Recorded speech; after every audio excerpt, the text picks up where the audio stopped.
Hi, I'm Shane Cook with Property Solutions Providers, and this is the Problem Property Solution. It is the foundational piece to explaining our process and value-added proposition to your clients. We start at the bottom and work our way up through the ceiling of uncertainty towards the Fresh Start formula. The second slide shows some current foreclosure statistics attempting to relate many other people to the same situation as your client. Currently, the media is stating that more than 25% of all U.S. mortgages are upside down. The points on this slide combine to create our value-added proposition for your client. Be actively listening for your client's greatest fears, confidences, and opportunities during the review of this slide. Here we provide some good foreclosure versus short sale comparisons. Take the time with your client to review these or ask your clients to read it. Then ask if they have any questions or comments about what they read. Now we're back to the Problem Property Solution, which again is our foundation. This and the next two slides attempt to address some of the misinformation that many people run into when considering a short sale. Deficiency judgments are usually a concern for many people during the short sale consideration. Take the time to stay very current on the deficiency statutes in your state. Arizona is a non-deficiency state, while Texas is a deficiency state.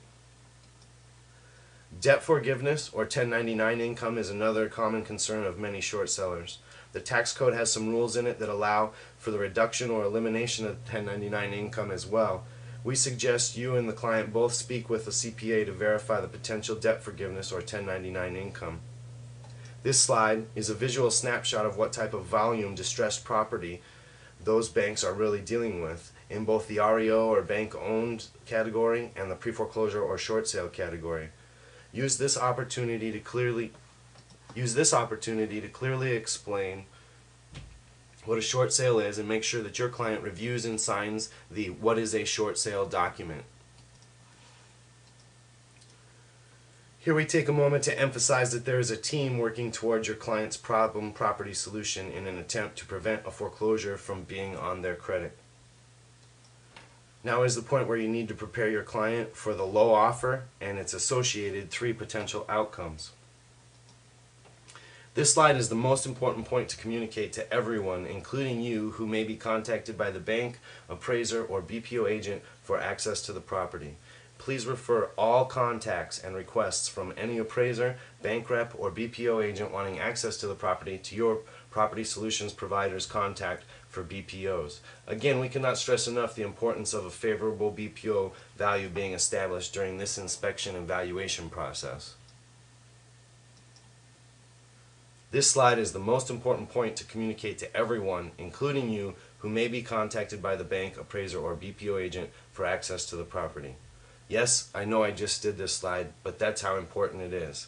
Please refer all contacts and requests from any appraiser, bank rep, or BPO agent wanting access to the property to your Property Solutions Provider's contact for BPOs. Again, we cannot stress enough the importance of a favorable BPO value being established during this inspection and valuation process.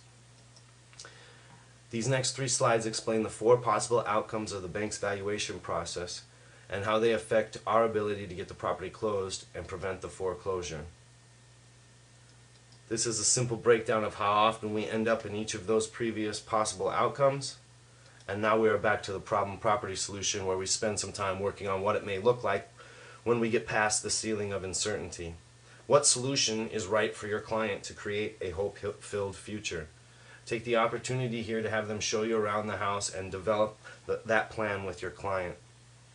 Some of the documents that will be needed to validate the short sale are on this slide. And here you'll need to explain the option contract or purchase and sale agreement, the notice of option, and the affidavit of understanding. Here you simply want to state that we can't start loss mitigation process until the complete entire package of documentation is gathered, signed, notarized, and submitted. Banks are not easy to satisfy or deal with, so that needs to be communicated well to the client.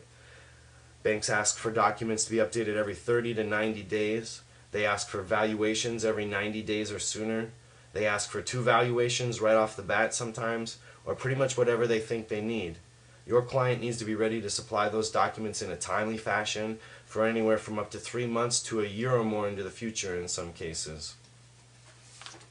You should have some good resources, but we can also point you and your client to many different places that can assist with the Fresh Start formula, such credit counseling, other counseling services, rental home locations, or other types of assistance they may need. This is for review and close-up.